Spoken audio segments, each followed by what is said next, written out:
자, 지금까지의 인사 내용 어떻게 보시는지요? 또 뭐 전반적으로 큰 무리가 없다고 좀 보거든요. 우상호 이분을 정무수석으로 임명을 한 건 이건 굉장히 합리적인 분이잖아요. 그러니까 정무수석이다라는 게 연결하는 건데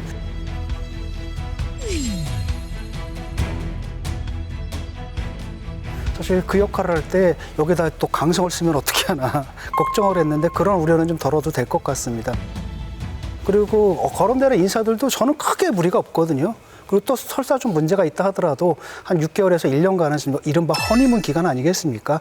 또 생각에 다른 분들이 볼 때 저 사람은 좀 이런 느낌이 든다 하더라도 어느 정도까지는 이 사람들이 일할 수 있는 기회를 주는 게 좀 맞다고 보고요. 또 하나는 이제 균형에 대한 신경을 좀 많이 쓰는 것 같아요. 예컨대 보게 되면은 뭐 외교 라인 같은 경우에도 이쪽 라인을 하나 넣었다라고 한다면 그걸 또 균형을 잡을 수 있는 또 하나의 인사를 또 넣고 그러니까 이제 자칫하면 둘 사이에 싸움이 벌어질 수도 있는데 그건 사실 임명권자가 잘 조정하면 되는 문제거든요. 그래서 전반적으로 저는 큰 문제 없다.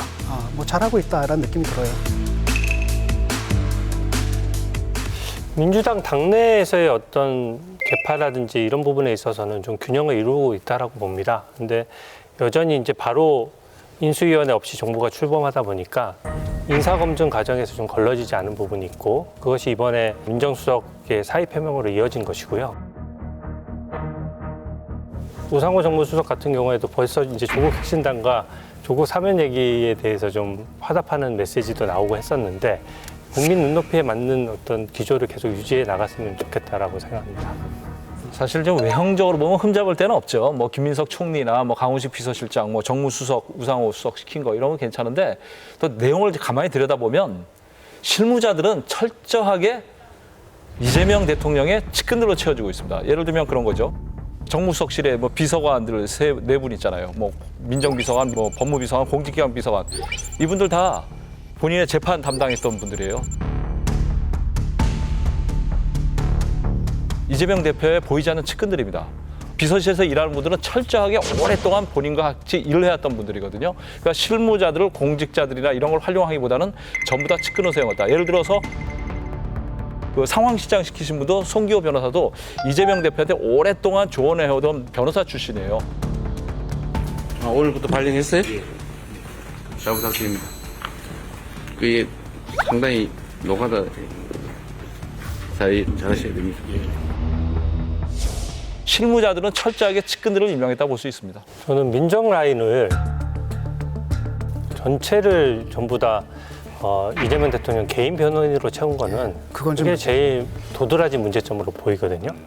그래서 팔이 안으로 굽는다고 뭔가 인사검증 기능을 하고 또 사법체계를 재편하고 이런 부분들이 굉장히 예민하고 신경 써서 해야 되는 부분인데 똑같은 생각을 가진 사람들이 집중적으로 배치됨으로써 자체적인 내부 균형이 무너진 것 아니냐. 저는 그 점은 좀 지적하고 저는 싶습니다. 이제 이재명 정권의 위기가 온다면 바로 거기서 벌어질 거라고 보거든요. 거기가 이제 공익과 사익이 정확하게 분리가 되는 그 지점이고 그 부분은 사실은 그 직급들이 그렇게 높지는 않은 직급들이기 때문에 아직은 표면에 드러나진 않았거든요. 그러니까 사실 보게 되면 수임료 주는 거거든요. 이게 공천 주듯이 수임료 주듯이 그다음에 심지어는 헌법재판관까지도 그런 사람을 쓰게 되거든요.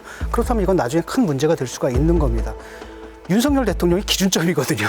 그러니까 기저효과라는 게 있습니다. 워낙 못하다 보니까 뭘 해도 굉장히 잘하는 것처럼 보이는 그런 기저효과가 있지만 그게 사라지고 또 경제가 좀 안 좋게 돌아가고라고 했을 때 그런 문제가 불거진다면 그게 사실 정권의 위기로까지 갈 수 있는 그런 문제니까 좀 잘 고려하셨으면 좋겠습니다. 그거 국민들이 지켜보고 있습니다. 그 민정 라인 주로 지금 이제 주요 비서관 관련된 인사가 문제인데 제가 보기에도 좀 아쉬운 건 너무 한 바구니에 그냥 이분들 다 담은 게 그러니까 조금 다른 그 직책으로 좀 흩어졌어도 이런 비판을 직접적으로 받지 않았을 텐데 하필 너무 한쪽 라인에다 모아서 그런 것 같습니다만 사실 이재명 대통령이 대표나 이 경기도지사 시절에 변호인 구하기도 되게 어려웠어요.